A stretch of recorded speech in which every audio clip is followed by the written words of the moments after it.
Morning, everybody. Afternoon, evening, depending on where you are. Hope everybody had a good Thanksgiving here in America. And to those of you around the rest of the world, I hope you had a good day as well. It's Friday, Black Friday, consumption, all that stuff. Going to the mall. It's got to be looking different today, I'm guessing, but what are you going to do? I want to start a new series called PB&J, and it's going to be pop, blues, and jazz. I want to review one of each record, but the pop could be a wide range of things. It could be jazz pop, or it might be a Beatles record one day. And the blues, it might be a straight blues record today, but it also might be a rhythm and blues record, or even a descendant of that someday. And I want to eventually make it clear to people how pop and blues and jazz are all very interwoven. And the blues is kind of at the root of all of it. But, and then J, of course, is for jazz. So we'll do one record that's a pop record, one that's a blues rooted record, one that's a jazz record. And like I said, there's going to be some wide range in what we decide to cover, just to keep it interesting for people and to branch it out. I think this is the best way for me to go into stuff that's not strictly jazz, but just have connections still. We're going to start off with pop, and this is Julie London, just called Julie. Outstanding album cover. Most of her album covers are outstanding if you appreciate the female form, and I'm a fan myself. It was a bit of no shame in her game, but it was so part of her character, her mystique, her smoky, sensual whisper of a naughty, forbidden secret. She plays that card and she vocalizes from that place. And so the image is a big part of the presentation. And so it's not just selling sex. It's selling a persona, a character, the illusion or the allure of the unattainable dream, this perfect feminine siren. You know, there's always a bit of danger in her inflection as well. Like there will be a price to be paid if you don't dance properly. You know, don't be messing about now. I'm a big Julie London fan. She's fun to play in a lot of loungy, dinner time at a wedding kind of environment. She just put this on, and her albums range greatly in terms of content, you know, without question. There's a big range in who's producing and the target audience. This one happens to have Jimmy Rowles, the pianist who played with Billie Holiday for years, and his orchestra. And this makes it one of the jazzier Julie London records. And I'm going to tell you, I'm a huge fan of this record. The band is soft and unassuming and not trying to take too much control. But if you were to hear this as your first Julie London, you wouldn't be mistaken to think of her as a singer very much in the jazz forum. And that's certainly not the limitations of her scope. She's much broader, much more diverse. But for that being said, my favorite stuff by her is the jazzier stuff. You know, some of the poppier stuff, it's a little more shticky and has a little bit less. It doesn't maintain its cool as long as this jazzier stuff does. So Julie London's a lot of fun. You can find her records for $15 to $40 usually, depending on the condition, of course. Some of the cooler titles will get a little higher than that. The best cover of all is Calendar Girl, whatever, with the big fold-out calendar. But it's not the music that this is. The music on this is far better. It's a real crapshoot when you buy her records. And most of us aren't that knowledgeable about the producers of the 50s and the 60s enough to look at it and go, oh, this should be that or this should be that. So you gotta kind of just hope you like it when you get it home. And at its worst, it'll still be fine to play while entertaining some guests. And I'm going to be on the record as saying I like almost every track on this record. I think it's outstanding. Just fun, seductive, smoky. Now, a guy I want to talk about a little bit right now is the great Mississippi Fred McDowell. He's my blues choice today. And it's very much traditional Delta blues. And he's got a good shout and a holler to him. He sounds like a character.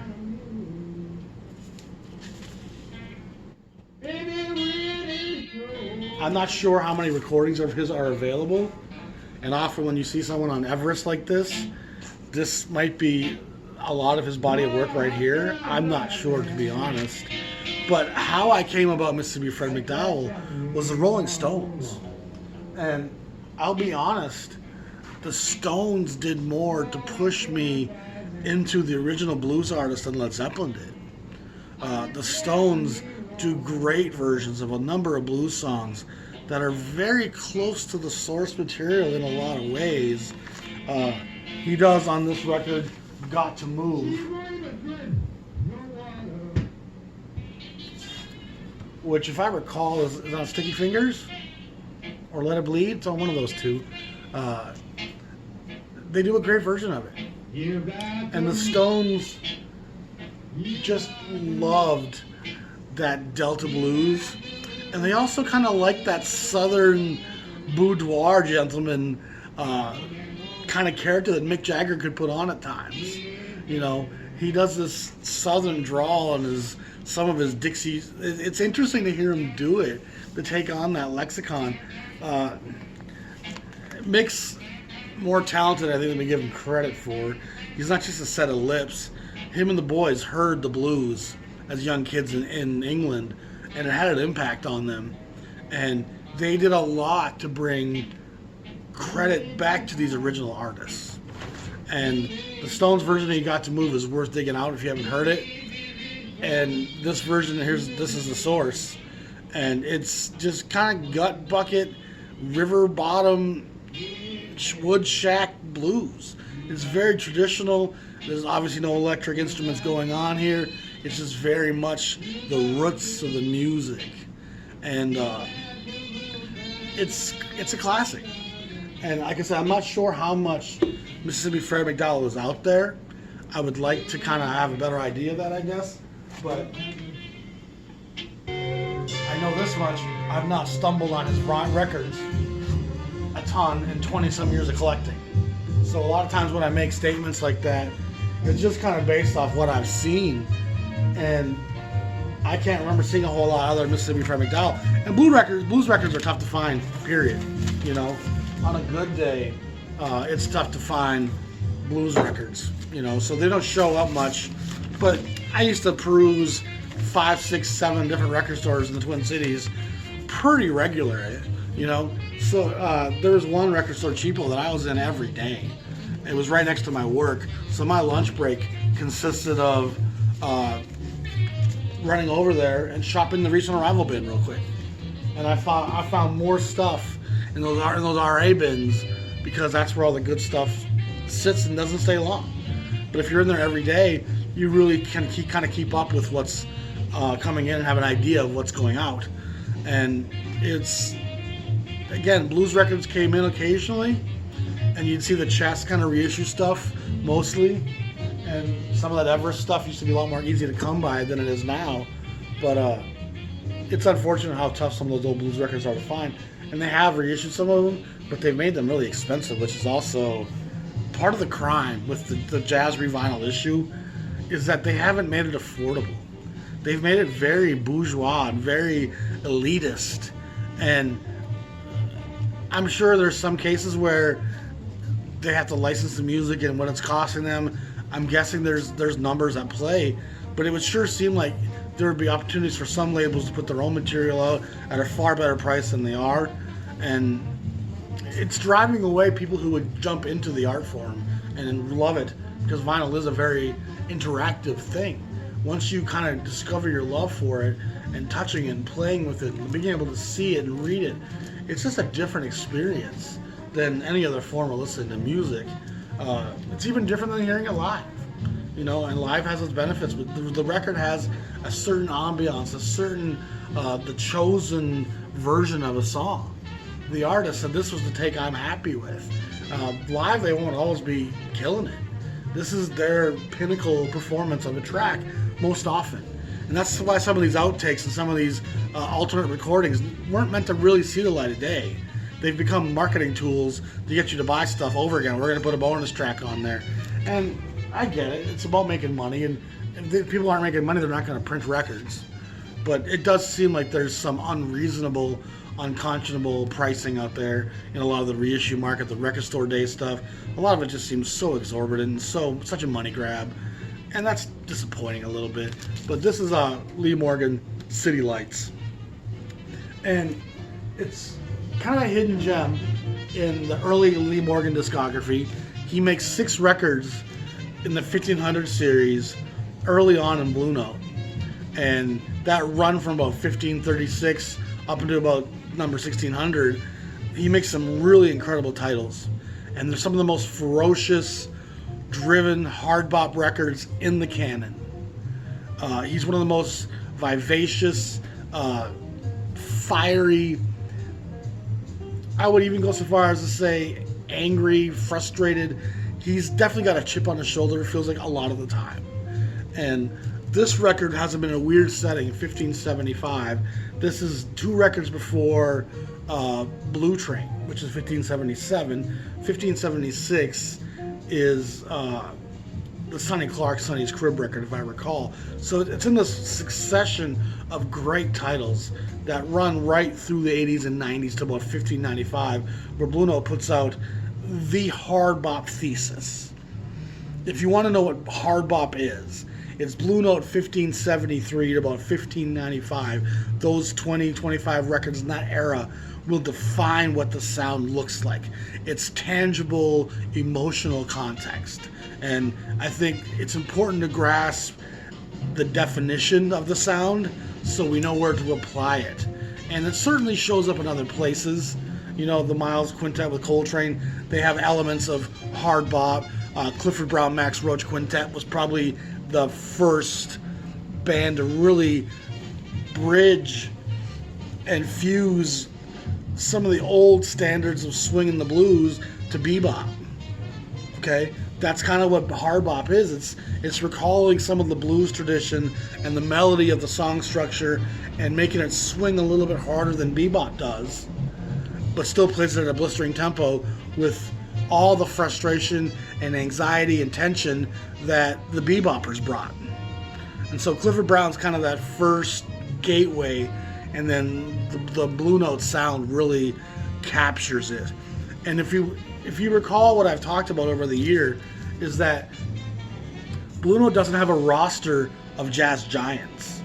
Those guys are all at Verve or Columbia. Blue Note has pretty much a roster of unknowns for the most part. One of the most significant names they had off and on was Bud Powell, but most of that early 1500 stuff is actually earlier recordings. And when Bud Powell comes back in 58, he's kind of on a serious decline by that time, sadly. But most of the names at Blue Note are very unknown entities. And in our modern day perspective, it's hard for us to see that. Oh, Donald Byrd, he's famous. Oh, Lee Morgan, Hank Mobley, Horace Silver, Art Blakey.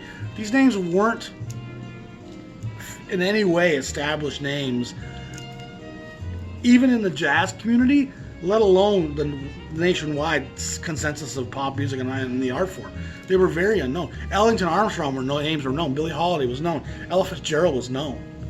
And when you come to jazz, the legend of Blue Note is so grand, and you see it on the horizon, Blue Note, Blue Note, Blue Note.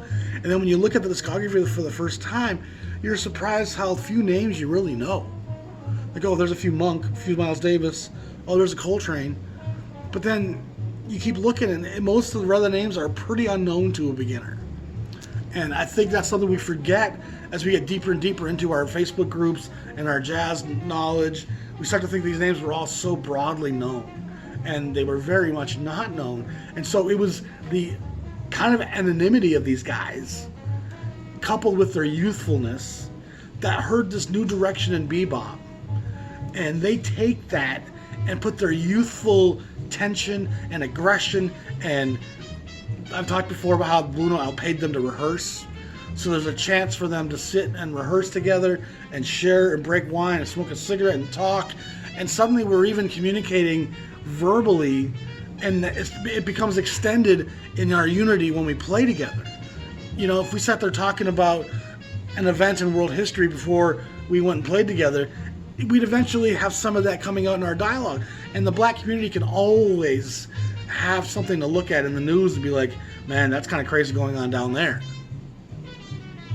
And so they really codify hard bop. And this record's right in that wheelhouse. And one of the other things that make this really interesting is that it features George Coleman on tenor, which is really an anomaly on Blue Note. The stable of these hard bop guys was actually pretty small. And George Coleman's not a Blue Note guy. I can't think of another Blue Note title he did. I know there's a couple. I just can't think of what they are. But he's rarely on Blue Note. And then Ray Bryant is also on the piano, who is very rooted in the blues, but ends up becoming kind of more of a pop crossover jazz pianist later in his career when he goes to other labels. But you hear George Coleman playing this fiery music, and you realize this guy has a lot of talent. And Coleman, it's kind of weird how under the radar he stays. And he plays with some significant groups, but he's always a back member and doesn't really get the highlight he deserves. Even Miles Davis didn't propel him to stardom, which is kind of bizarre. And George Coleman doesn't get his first album as a leader, I think until 1977, something like that. It's really peculiar, but the guy was a great player that really somehow was willing to stay out of the limelight. And he's willing to be that background player that makes your band great. But he doesn't need that credit himself and doesn't demand it or take it. Paul Chambers and Art Taylor are the rhythm section with Ray Bryant. But it's Lee Morgan and Curtis Fuller who are the stars of the show. You know, Coleman's great too. But Fuller and Morgan have a real kind of relationship. You feel like they've sat together in a room quite a lot discussing the powers that be and the impacts of all the stuff on their lives. I think Morgan is one of the most enigmatic figures in jazz, because I think his late 50s work is some of the most powerful and poignant hard bop ever to be recorded. And then he goes to VJ, makes some pretty good recordings there as well. He comes back to Blue Note, and they tag that Sidewinder track on his record in '62, and that song has massive success.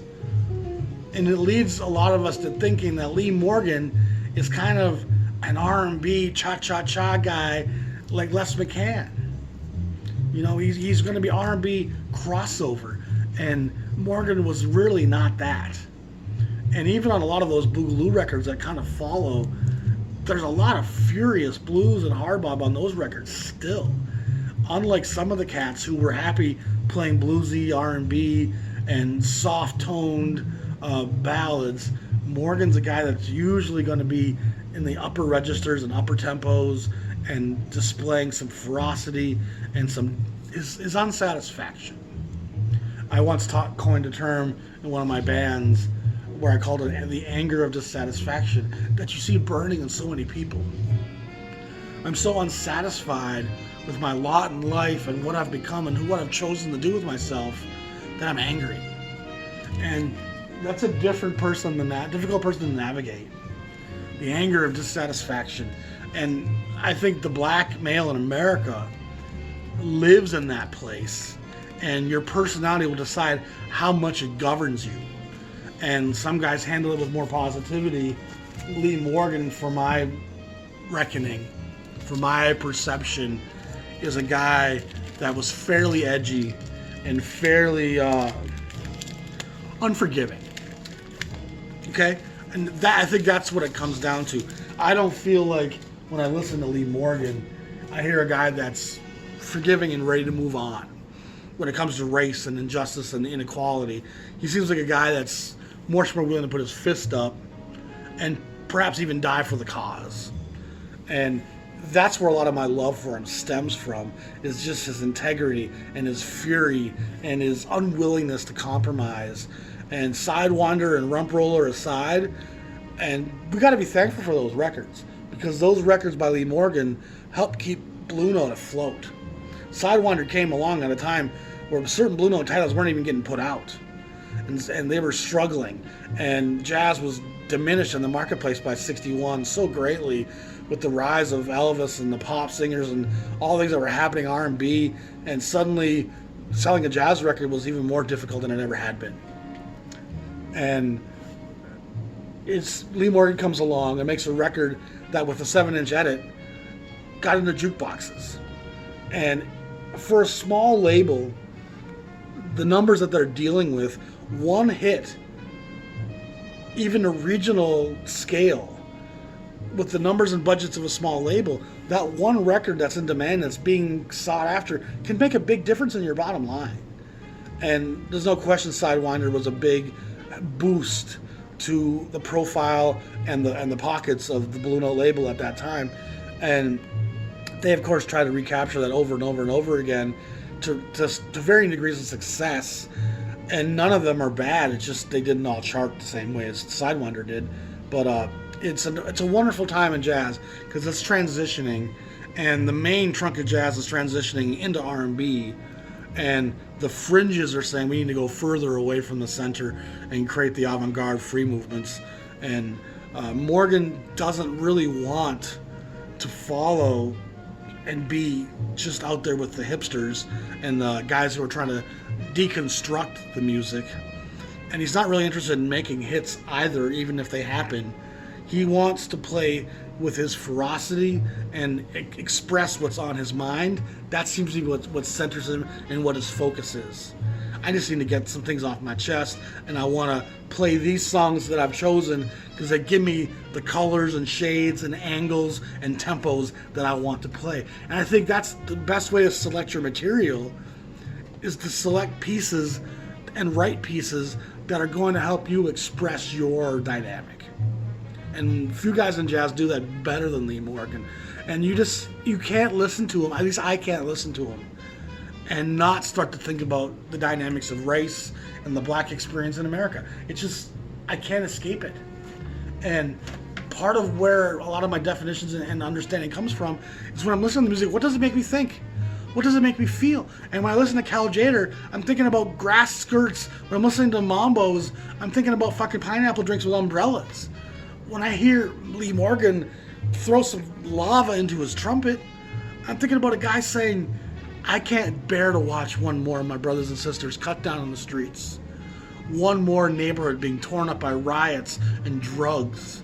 One more black woman having to defend their man and try to get them out of prison. And you just hear such a honest fuel to his fire. And that's, to me, the greatest compliment you can pay any musician. So the Julie London pop record, fun. The Mississippi Fred McDowell record, important roots.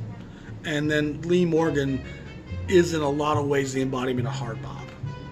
There's only a few cats, to me, that are more hard bop or on par in terms of hard bop as Lee Morgan. Sonny Clark, maybe Clifford Brown. And Clifford Brown's the bridge between bebop and hard bop. So, to me, Sonny Clark and Lee Morgan are the archetypes with that aggression and that angst. Anyway, my name is Dan. I'm the Jazz Shepherd. I got some other cool ideas I'm going to be working on coming up soon. Y'all be safe. Check out my Patreon page if you want to support and send $5 a month.